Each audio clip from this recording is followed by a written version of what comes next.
जी देखिए, संभल के जिला प्रशासन का साफ तौर पर यह कहना है कि अभी तक कोई रजिस्टर्ड डॉक्यूमेंट उनके पास नहीं आया है। 2 सदस्यीय जांच कमेटी का गठन किया गया था, तो जितने भी दस्तावेज हैं उन सब की जांच की गई है। और अब जो संभल के डीएम हैं उनका ये कहना है कि उसमें कोई सच्चाई नहीं पाई गई है। यानी ये जो भूमि है जिस पर नगर पालिका की है, जिस पर पुलिस चौकी बन रही है। मेरे साथ में संभल के एसपी हैं, उनसे हम बात करते हैं। सर, आप लोगों ने अभी तक जांच की है, जो पुलिस चौकी जिस जमीन पर बन रही है उसमें अभी तक क्या फाइंडिंग्स निकल कर आई है? जो सत्यव्रत पुलिस चौकी बन रही है, उस जगह पे जो बिल्डिंग बन के जो रेडी हुई है, कुछ दिन पहले एक प्रतिनिधि मंडल है, वो आया था। उस प्रतिनिधि मंडल के सामने एक वकील साहब प्रस्तुत हुए और उनके द्वारा कुछ कागजात दिए गए। उन कागजात की जांच के लिए एक 3 सदस्यीय कमेटी है, वो डीएम महोदय द्वारा बनाई गई, जिसमें एसडीएम, सीओ और ईओ नगर पालिका 3 लोग थे। उन तीनों द्वारा आज जो जांच रिपोर्ट दी गई है, उस समय भी बताया गया था कि जो जांच होगी, जांच के बाद में आप सबको बताया जाएगा कि क्या स्थिति है। जांच रिपोर्ट में उनके द्वारा प्रथम दृष्टया जो डॉक्यूमेंट उस दिन दिए गए थे, वो फर्जी प्रतीत हुए हैं और प्रथम दृष्टया विवेचना कराए जाने की संस्तुति है वो इस कमेटी द्वारा की गई है। उसी के आधार पे अभियोग जो है वो थाना कोतवाली संभल पे वर्तमान में पंजीकृत किया जा रहा है।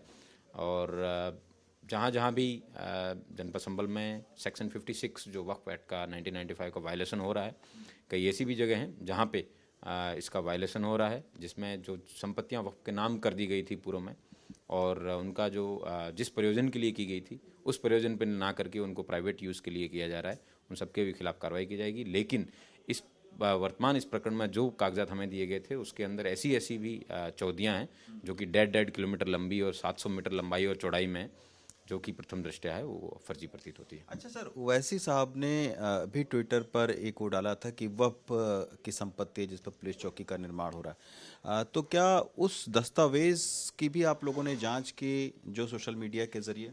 हमारे सामने जो कागजात यहाँ फिजिकली लाके प्रस्तुत किए गए हैं उसी के आधार पर जाँच की गई है। हमारे साथ में डीएम है संभल के राजन पेंसिया जी। सर ये बताइए, आप लोगों ने जो जांच कमेटी बनाई थी, आज उसकी रिपोर्ट आई है, उस रिपोर्ट में क्या फाइंडिंग्स आप लोगों को मिली है? त्रिसदस्यीय जांच कमेटी ने जो संख्या 1 से लेकर 20 तक की जितनी भी उसमें वक्फ संपत्तियों का उल्लेख है, उनकी चौहद्दी या बाउंड्रीज बहुत दूर दूर हैं।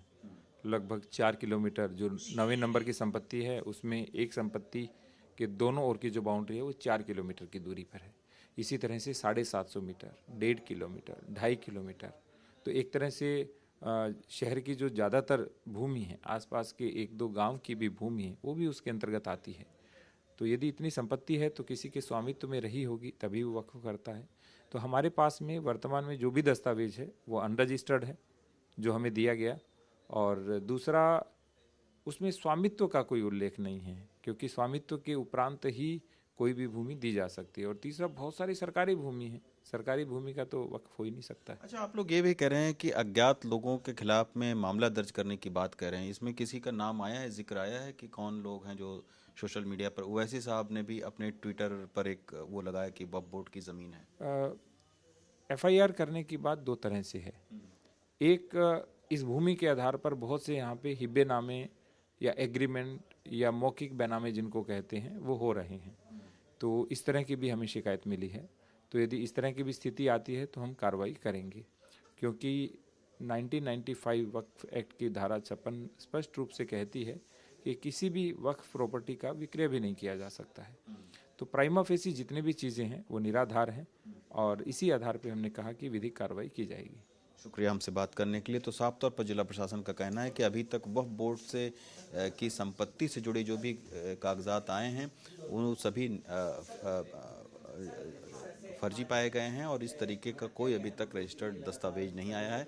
उन्होंने ये भी कहा कि ये बाकायदा जांच समिति की रिपोर्ट आने के बाद में अब अज्ञात लोगों के खिलाफ मामला भी दर्ज किया जाएगा अगर इसमें कोई शामिल हुआ पाया गया तो।